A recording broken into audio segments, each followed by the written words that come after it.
para nós. Malaquias, irmãos, é o último livro do Antigo Testamento. Você vai abrir no Novo Testamento e voltar, né, antes de Mateus. Fica mais fácil aí de vocês se encontrarem.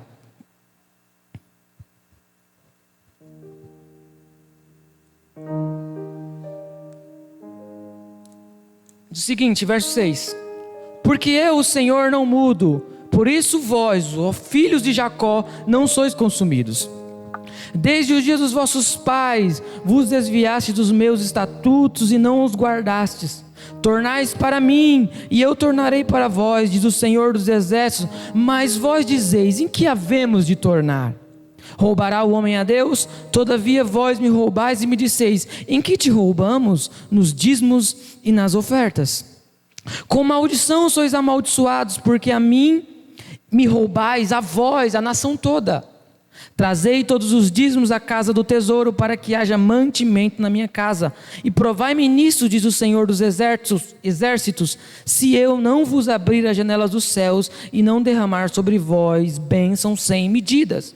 Por vossa causa repreenderei o devorador, para que não vos consuma o fruto da terra. A vossa vide no campo não será estéril, diz o Senhor dos exércitos. Todas as nações vos chamarão felizes, porque vós sereis uma terra deleitosa, diz o Senhor. Volte os olhos para mim, por favor. Hoje eu quero falar a respeito de dízimos e ofertas. E no meio evangélico esse é um tema muito controverso. Mas a verdade é que Deus não está preocupado com dinheiro. Porque o ouro e a prata pertencem a Deus. O que você tem não pertence a você. Tudo que você tem pertence a Deus. O banco do céu não entra em crise. E dinheiro é algo tão sério, tão sensível, que foi a única coisa na Bíblia que Jesus ele chamou de Senhor. Quando ele se referiu ao dinheiro, ele chamou de mamon. E mamon é uma transliteração de uma palavra hebraica que significa o que se armazena. Jesus disse que o seu coração não está no peito. Jesus disse que o seu coração está no bolso. Jesus disse, onde está o teu tesouro, está o teu. Então nós estamos falando de algo muito sensível. Esse assunto é chato de falar, Os pastores ultimamente têm enfrentado muito constrangimento para falar sobre isso. Mas é um assunto que está na Escritura. E a Escritura é a palavra de Deus. E nós não podemos ter vergonha de falar da palavra de Deus.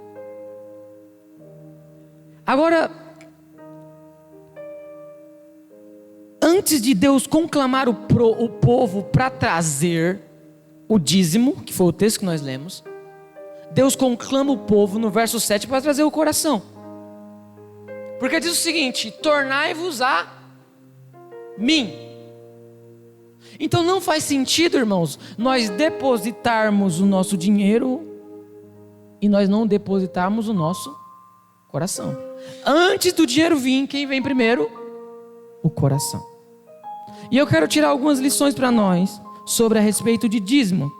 E talvez a grande pergunta é essa: dízimo é uma doutrina bíblica ou é uma invenção do homem? A verdade é que dízimo é uma doutrina bíblica. E o dízimo não apenas está presente no Antigo Testamento, mas o dízimo ele é anterior à lei, ele está presente na lei, ele está presente nos livros históricos, nos livros poéticos, nos livros proféticos, nos evangelhos e nas epístolas. O dízimo é uma doutrina defendida em toda a Escritura. E aqui rapidamente, eu quero estabelecer alguns princípios do dízimo. Levíticos 27:32, por favor, a ele. O primeiro princípio é esse: o dízimo é santo ao Senhor. Levíticos 27:32, por favor, a ele.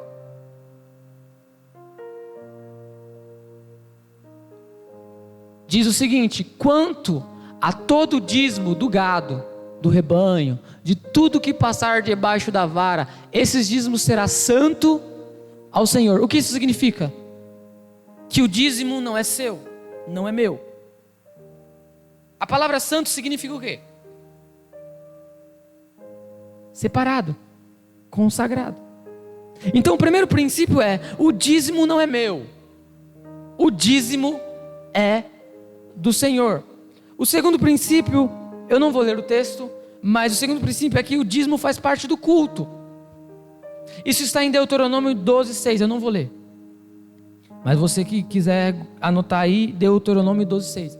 Significa o seguinte, que você adora a Deus quando você levanta suas mãos, quando você entoa cânticos, quando você vem ao culto, mas também significa que você adora a Deus quando você deposita a sua oferta, o seu dízimo. E qual que é a orientação bíblica? Dá com alegria. Então não dá para dar com tristeza, não dá para dar com má vontade, porque isso não faz sentido. Se você não dá com alegria, então é melhor não dar. Se o seu coração não estiver nesse negócio, então não dê. Isso precisa estar no seu coração. Você precisa dar com alegria. O terceiro princípio é que o dízimo é para sustento da casa de Deus. E segundo Neemias, no livro de Neemias, quando nós retemos o dízimo, sabe o que significa? Significa desamparar a casa de Deus. Dito essas coisas, rapidamente, eu quero falar sobre algumas desculpas que nós ouvimos aí das pessoas de modo geral a respeito do dízimo. Eu quero dizer que esse estudo foi baseado numa obra, e quem quiser ler essa obra, ter acesso a essa obra, me procure pelo WhatsApp, que eu mando o nome da obra para vocês lerem e ter mais conhecimento sobre o assunto. Primeira desculpa que a gente ouve por aí é o seguinte: eu não sou dizimista porque dízimo é coisa da lei e eu estou debaixo da graça. Quem já ouviu esse tipo de argumento? Levanta a mão. Vamos derrubar esse argumento aqui agora? Em primeiro lugar, o dízimo, ele não é coisa da lei. Vocês bem sabem disso, que o dízimo é anterior à lei. Porque Melquisedeque pagou dízimo a Abraão 430 anos antes da lei. Então dizer que o dízimo é coisa da lei é um equívoco. O dízimo antecede a lei. A lei aboliu o dízimo. Mas, só para não ficar nesse argumento, então eu quero que Eli, por favor, abra em Mateus 23:23. Você que tem Bíblia, abra em Mateus 23:23. Porque Jesus vai falar sobre dízimo.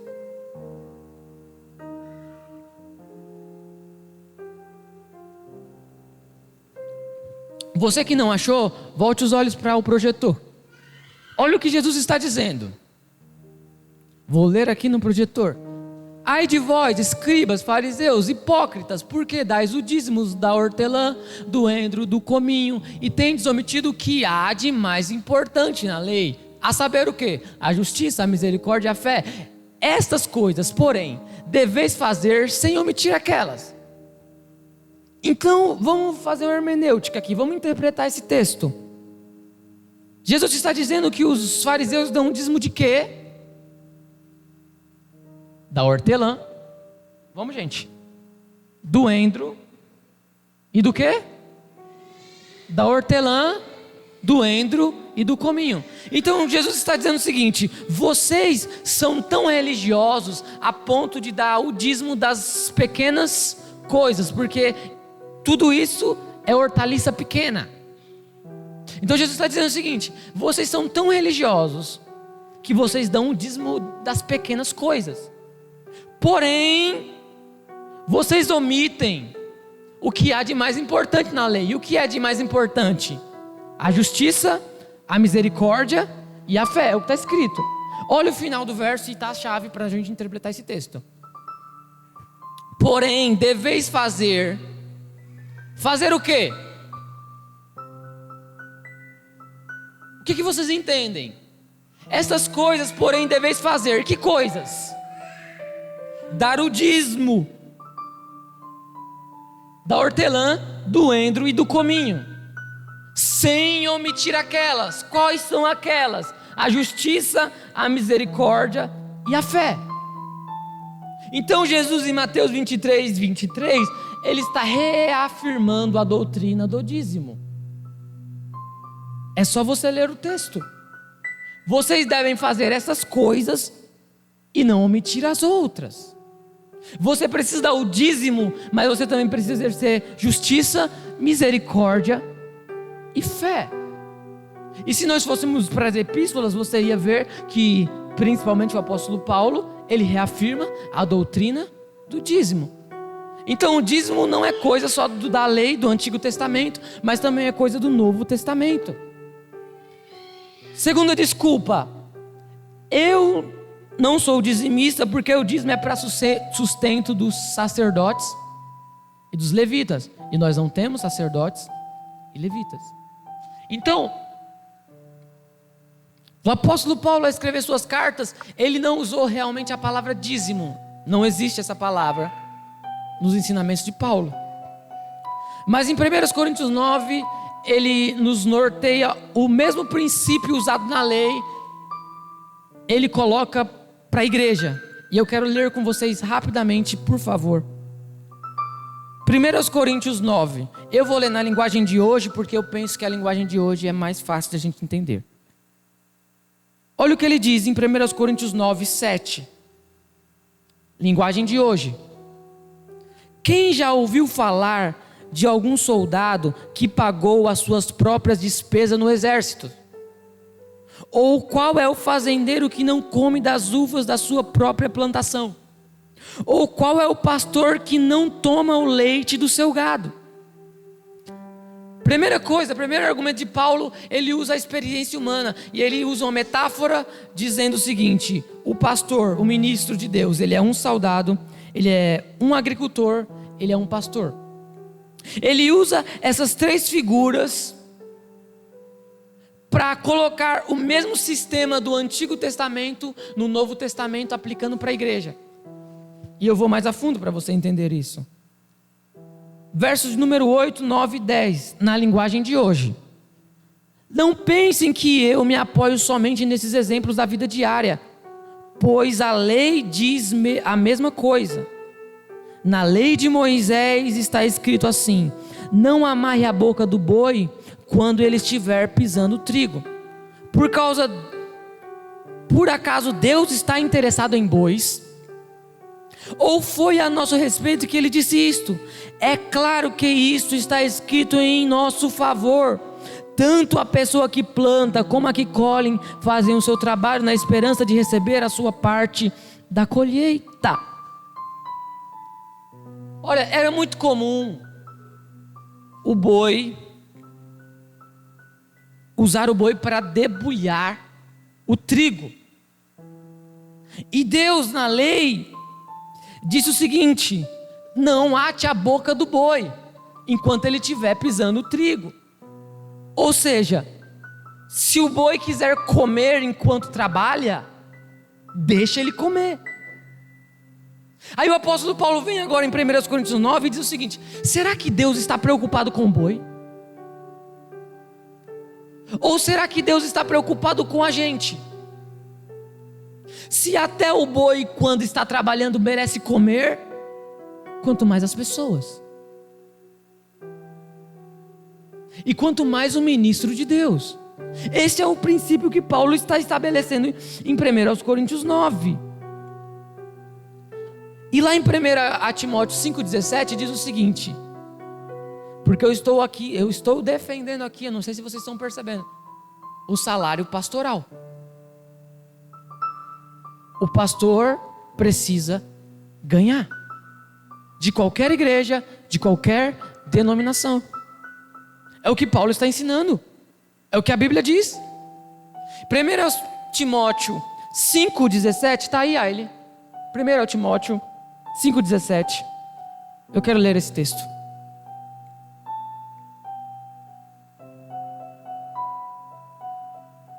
(17), Aile. Eu vou ler na minha versão para ser mais rápido. Devem ser considerados merecedores, olha o que Paulo está dizendo, devem ser considerados merecedores de dobrados os honorários. Gente, o que é honorário? Sérgio, você trabalhou muito tempo em empresa, administrativo, você sabe, o que é honorário? Salário, dinheiro. Devem ser considerados merecedores de dobrados honorários os presbíteros que presidem bem, com especialidade, os que afadigam na palavra. Paulo não está defendendo somente o salário pastoral, como ele está dizendo o seguinte: olha, camarada que é perito no que fala, que se afadiga na palavra, ele não pode ganhar um salário. É o que o apóstolo está dizendo, não sou eu.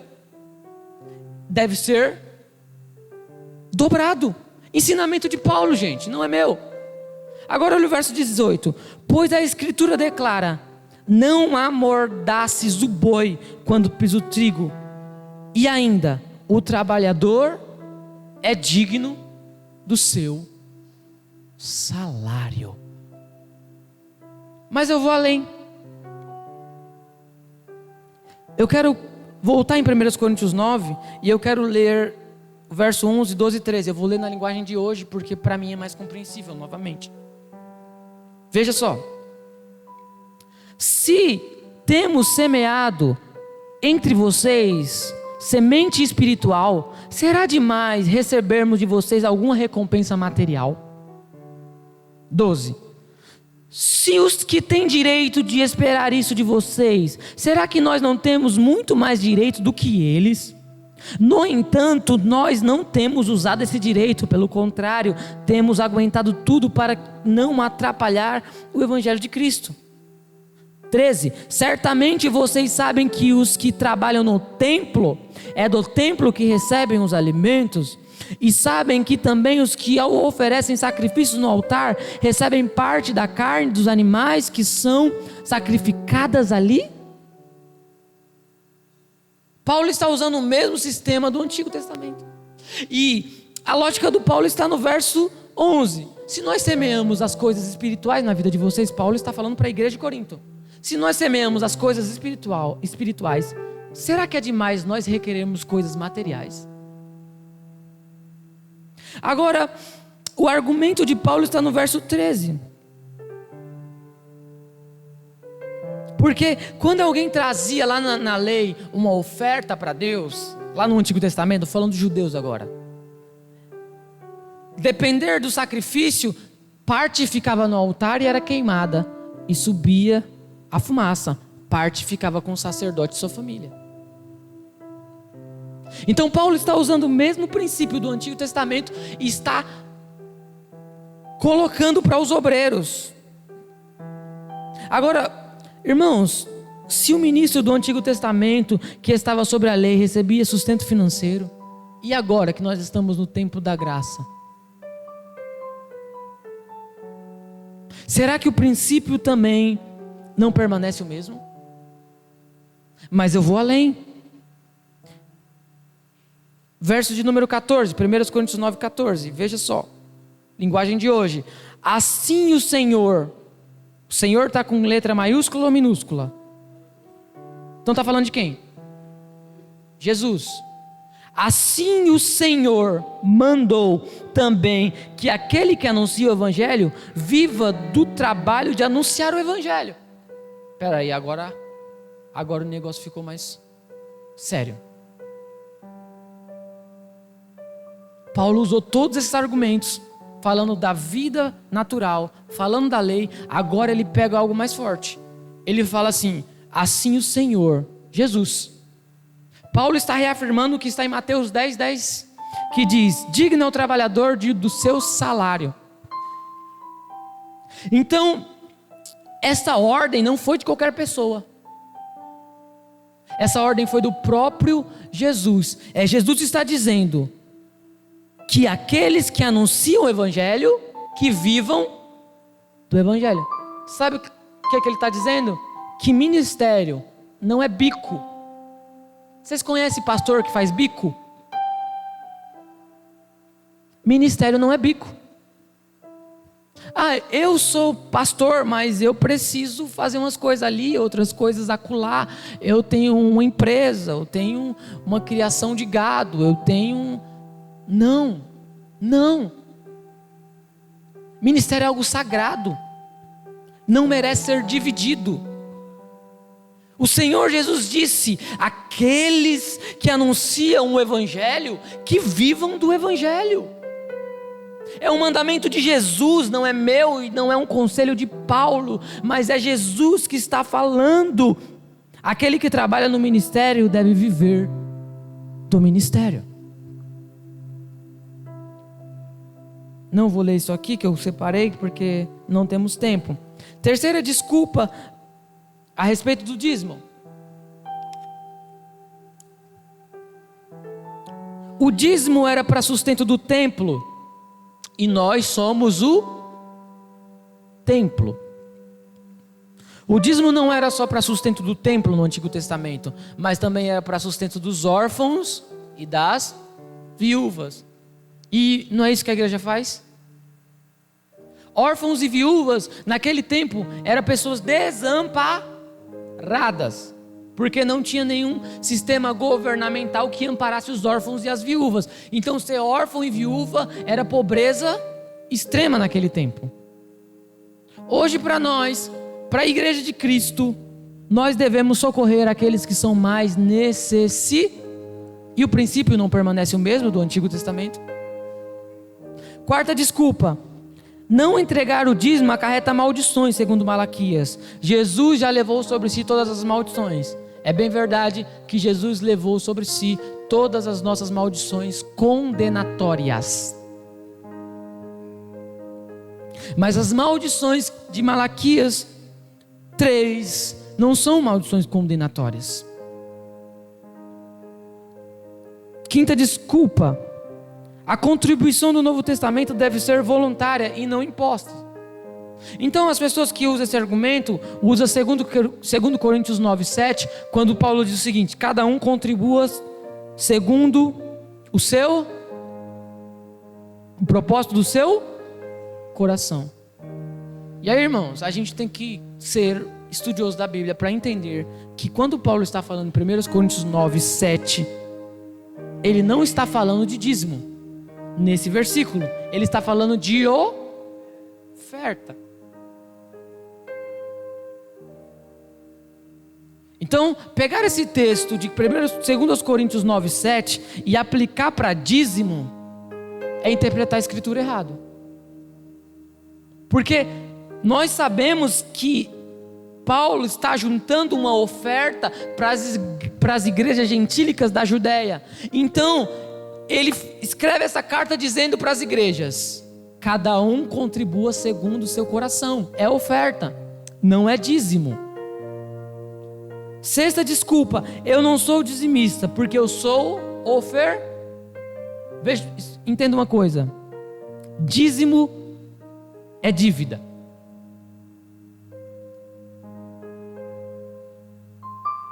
Dízimo é dívida. Então, se você é ofertante, uma bênção, mas a dívida continua lá. Oferta é presente, oferta é generosidade, oferta é segundo o coração, dízimo é dívida. Então não adianta, irmãos, a gente se enganar, porque é isso que a Escritura ensina. A gente devolve o dízimo, a gente é ofertante, então nós estamos desobrigados do dízimo. Não é assim que funciona. Dízimo é dívida, oferta é presente. Então primeiro você precisa dizimar, depois ofertar. Esse é o princípio bíblico. Sétimo: eu não devolvo o dízimo porque não sobra. Esse é o que nós mais encontramos, né? Eu não sou dizimista porque o orçamento não dá. Mas dízimo não é sobra. Provérbios 3:9 diz o seguinte: honra o Senhor com o quê? Com as primícias. Então, esse negócio de quando sobrar não vai dar certo, irmão. Dízimo é primícia. Dízimo é você receber o seu honorário e dizer assim: olha, antes de qualquer coisa, aqui está o meu dízimo, porque eu tenho fé que eu vou pagar todas as minhas dívidas, eu tenho fé que não vai me faltar nada, porque eu estou sendo fiel a Deus, estou dando a Deus o que Ele merece.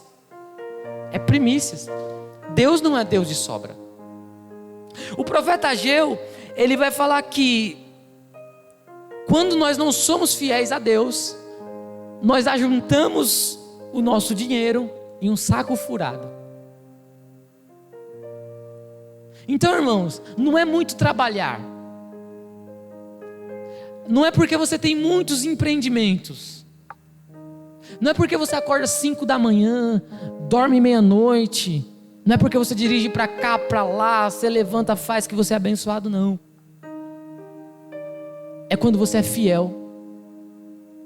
O Salmo 127 diz o seguinte: que Deus aos seus amados, Ele dá o quê? Abençoa enquanto eles dormem.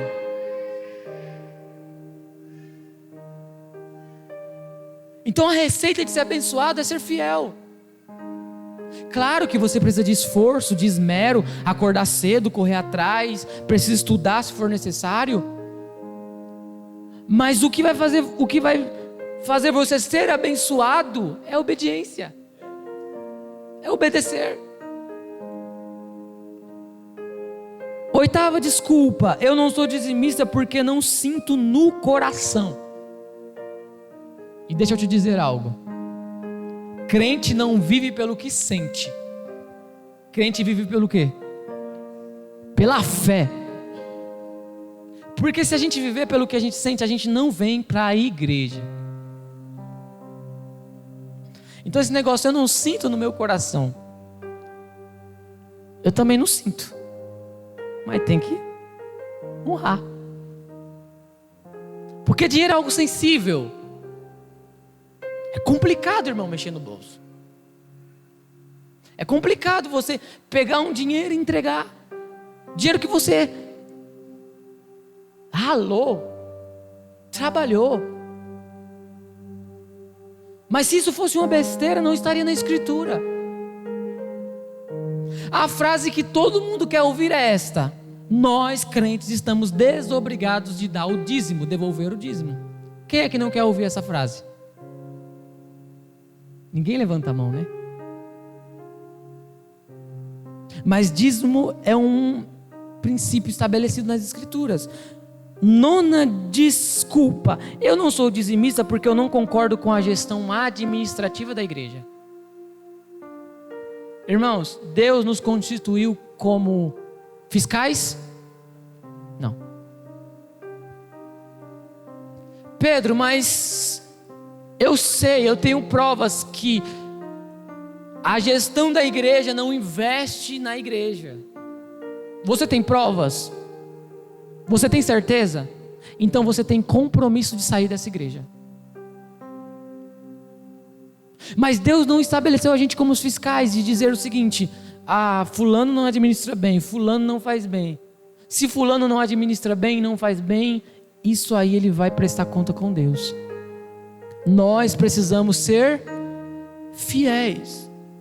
A partir do momento que você devolveu, Deus, ele tem compromisso com você. Se a liderança não está administrando bem, vai ser cobrada dela. Agora eu quero rapidamente voltar lá em Malaquias 3:8, porque eu quero destacar alguns pecados em relação ao dízimo. E por fim eu quero destacar as bênçãos de ser um dizimista.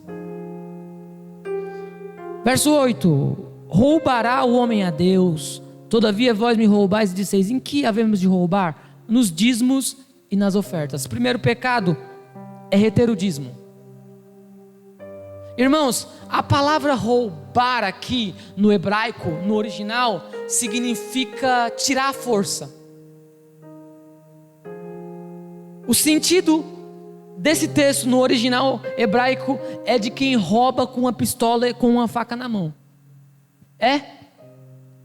Você rouba a Deus. É o que o profeta Malaquias quis escrever quando escreveu. É aquele que chega para Deus e diz: eu não vou entregar o dízimo, e rouba a Deus.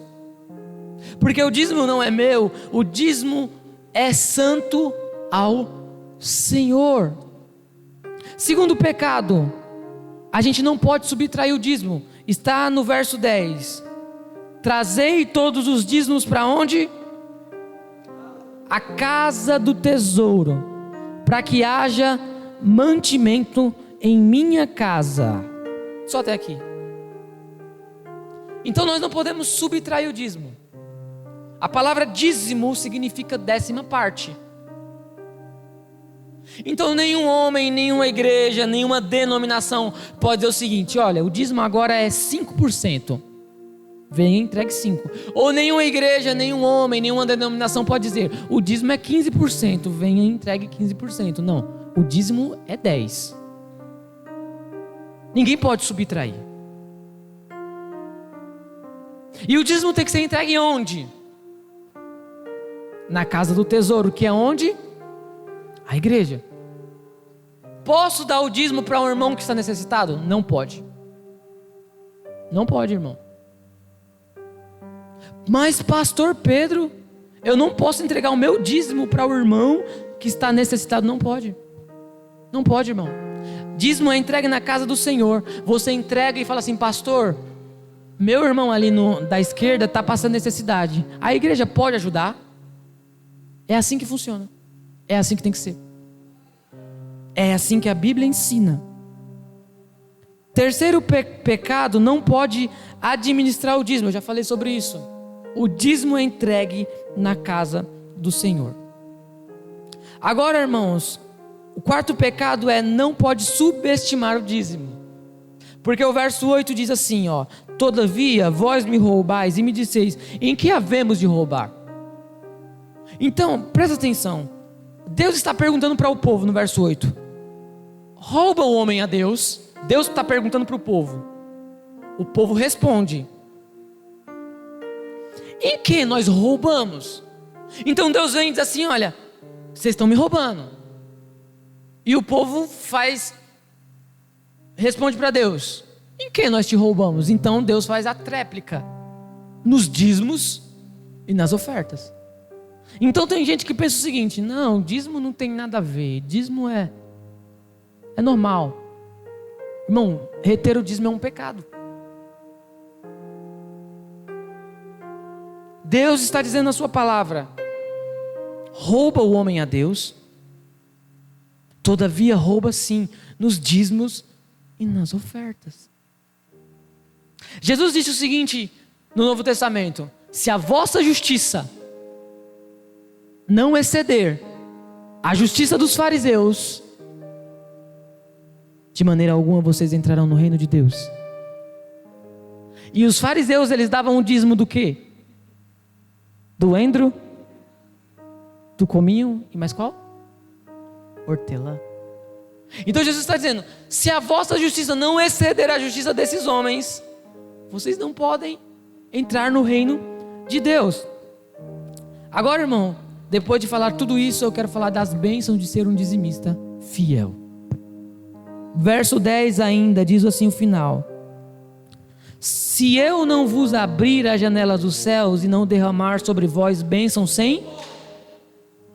Primeira bênção para um dizimista fiel. Primeira bênção: as janelas do céu são abertas sobre a sua vida. Quem está prometendo isso? Sou eu? É Deus. Vamos ler o verso 10 inteiro? Vamos ler em uma só voz? Aqui em cima. 1, 2, 3. Trazei todos os dízimos à casa do tesouro, para que haja mantimento na minha casa, e depois fazei prova de mim, diz o Senhor dos exércitos, se eu não vos abrir as janelas do céu e não derramar sobre vós tal bênção, que dela vos...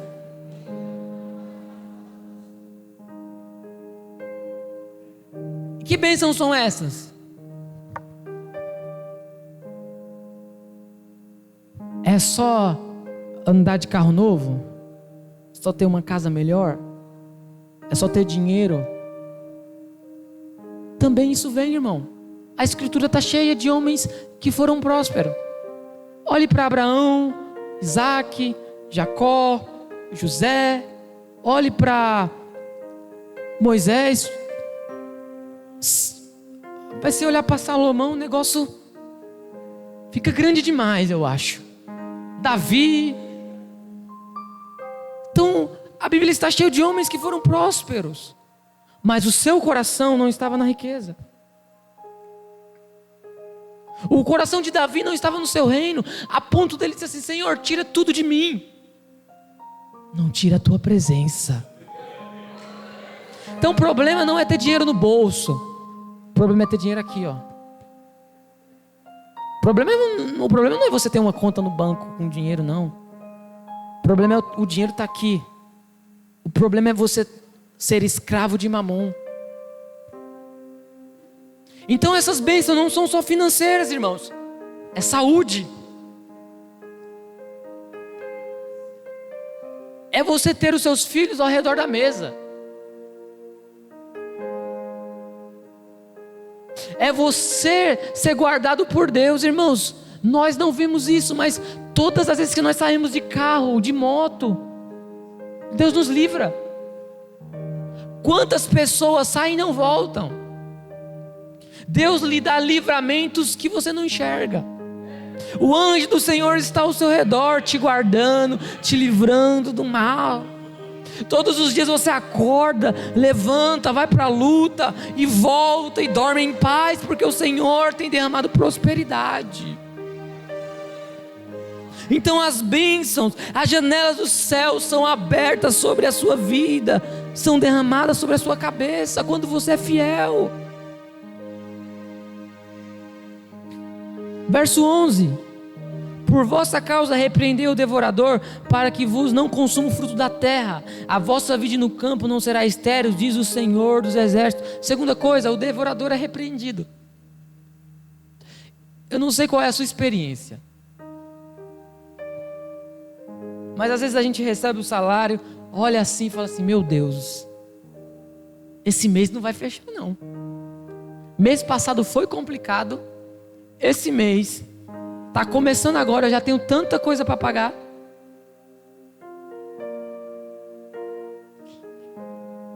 Carro quebrou, pneu furou, geladeira queimou, tive que mandar arrumar. Filho precisou ir no dentista e tantas coisas. Fala: meu Deus. Mas aí você tem compromisso com Deus. E Deus, Ele abençoa aquilo que vem nas suas mãos. E mesmo que pouco, Ele multiplica. E mesmo que pouco, você paga todas as suas dívidas. E mesmo que pouco, você come, você se alimenta, e o seu nome não é envergonhado. Irmãos, olhe para a história da igreja. Me mostre um homem que foi fiel e passou por necessidade. Fui velho, fui moço, hoje sou velho, mas eu nunca vi um justo mendigar um pão e a sua necessidade e a sua descendência passar necessidade, disse Davi. Olha, chama um dizimista de canto depois do culto, depois de hoje, conversa com ele, pergunta se ele está mais pobre depois que ele começou a ser fiel. Chama ele de canto e fala assim: meu querido, você é dizimista? Ele vai dizer: sou. Há quanto tempo? Meu irmão, há tantos tempos. E aí, depois que você passou a ser dizimista e ofertante da casa de Deus, como é que tá as coisas? Como é que tá as coisas, Sérgio? Tá melhor ou tá pior? Mês de março, estava indo para São Paulo e disse para minha esposa: amor, vamos fazer um voto com Deus. Vou declarar meu imposto de renda no meu contador, e aquilo que tiver de restituição, eu não tinha nada de restituição, nem documento para restituir. O que vier de restituição, eu vou doar metade para a igreja. Esperem a surpresa, irmãos. Irmão, não tem, irmão, não tem. Pode fazer pesquisa. Procura um dizimista e fala assim: Você está mais abençoado ou menos abençoado depois que você passou a dizimar e ofertar? Ele com certeza vai dizer: eu sou mais abençoado do que antes. Essa é a receita. Olha, eu vou prosseguir porque nós não temos tempo. Sabe o que Deus está dizendo? Que se você for fiel e você entregar a Ele 10% e 90% fica com você, Ele vai te abençoar de uma tamanha forma, irmão, que você não vai tomar emprestado. Você vai emprestar a muitos. Você não vai ser cauda, você vai ser cabeça. É isso que a palavra está nos dizendo. E todas as nações olharão para você e para mim e vai dizer assim: esse e essa são um povo abençoado. Agora aqui eu acho incrível. Verso de número 10 diz o seguinte: trazei todos os dízimos à casa do tesouro, para que haja mantimentos na minha casa, e provai-me nisto. Irmãos, essa é a única vez na Escritura que Deus autoriza um ser humano a fazer prova dele. Está passando um momento difícil, filho? Quem está passando um momento difícil? Mas tem muita gente abençoada nessa igreja, gente. Levanta a mão quem está passando um momento difícil. Deus está dizendo: está passando um momento difícil, filho? Tô, meu pai. Você é fiel? Sou. Faz prova de mim. Deus está dizendo: faz prova de mim, para ver se não vou abrir as janelas dos céus e derramar sobre vós bênçãos sem medidas. É o que a palavra está dizendo, não sou eu. O Senhor está autorizando a gente fazer prova dele. É você dobrar o jeito e dizer assim: Senhor, o Senhor sabe que eu sou fiel. Quando a vaca estava gorda, Senhor, eu fui fiel. Agora a vaca está magricela. A vaca, como é que fala quando dá para ver os ossos? Tem uma palavra que vocês usam que dá para ver as costelas assim? Daniel sabe. Como é? Sabe não? Não, Daniel, não fala isso aqui em cima não. Quando a vaca está magra assim, de ver a costela. Mas você pode dizer: mas a minha vaca não tem nem mais carne, só está o osso mesmo. Aí você dobra o seu joelho e diz: Senhor, eu fui fiel a Ti, e a Tua palavra me diz para mim fazer prova de Ti. Eu estou precisando, Senhor. E eu creio no Teu milagre, e eu creio na Tua providência. Eu creio que o Senhor fará. E eu quero concluir 9:10. Não foi até 9:30, viu? Fica de pé, por favor.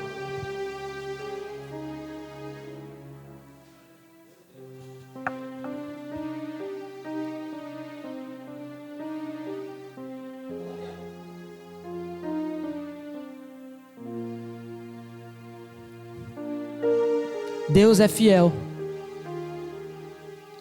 Deus é fiel. É um princípio bíblico, sabe qual que é? Quando você cuida das coisas de Deus, Deus cuida das suas coisas. Eu tenho uma bênção tão grande para contar que eu não vou contar agora. Mas no tempo oportuno eu vou contar essa bênção. E sabe a única frase que tem nos meus lábios para dizer?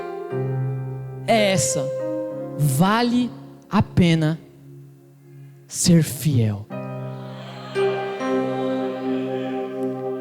Vale a pena.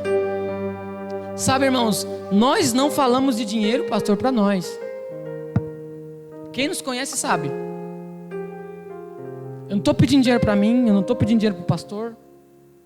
Certo que os ministros de Deus precisa ganhar um salário digno.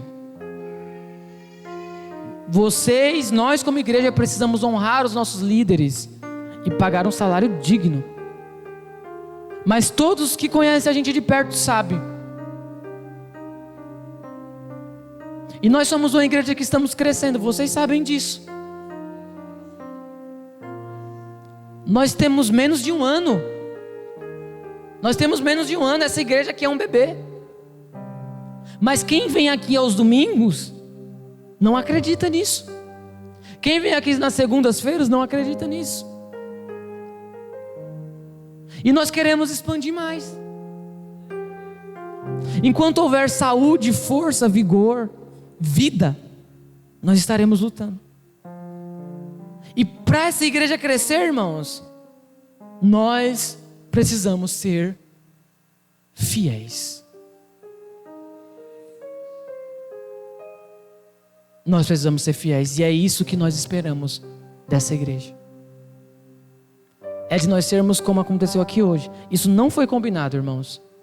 O testemunho que o Sérgio deu, o que o pastor falou sobre voto, o que eu estou pregando aqui, não foi combinado.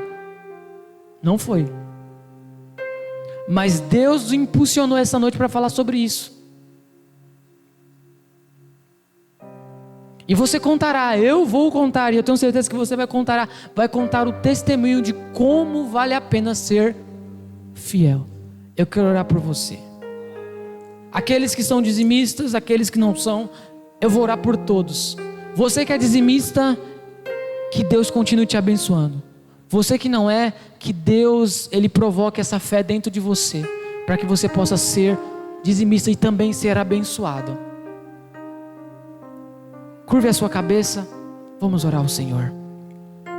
Pai Santo, nós te damos toda honra, toda glória, e nós já te agradecemos. Meu Deus, aquilo que o Senhor ministrou no meu coração, eu falei, eu compartilhei, eu ensinei. Senhor, não me acovardei a falar aquilo que o Senhor colocou no meu coração. Senhor, esta igreja tem sido uma igreja fiel. O Senhor sabe que muitos aqui, Senhor, têm sido fiéis. E eles têm visto a tua boa mão.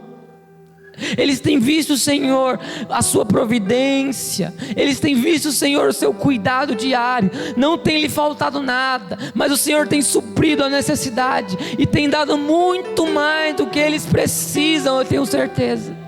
Continua abençoando, continua, Senhor, prosperando, continua, Senhor, fazendo crescer. O povo de Deus precisa ser próspero e abençoado, e eu creio nesta promessa. Senhor, aqueles ainda que não são, Senhor, que ainda não tem fé para isso, promove no coração deles fé, promove no coração deles, Senhor, essa verdade, Senhor, que está na tua escritura, e que nós possamos ser um povo abençoado e próspero, para a glória do teu nome, amém. Antes de aplaudir, eu tenho que falar uma coisa para vocês. Já estou finalizando, o pastor vai orar aqui e a gente já vai embora. Eu preguei toda essa palavra aqui, irmão, e eu queria parabenizar a nossa igreja local, porque a nossa igreja local é uma igreja que aprendeu esse princípio. Essa igreja é uma igreja abençoadora. Esta igreja é uma igreja, irmãos e irmãs, que entendeu isso,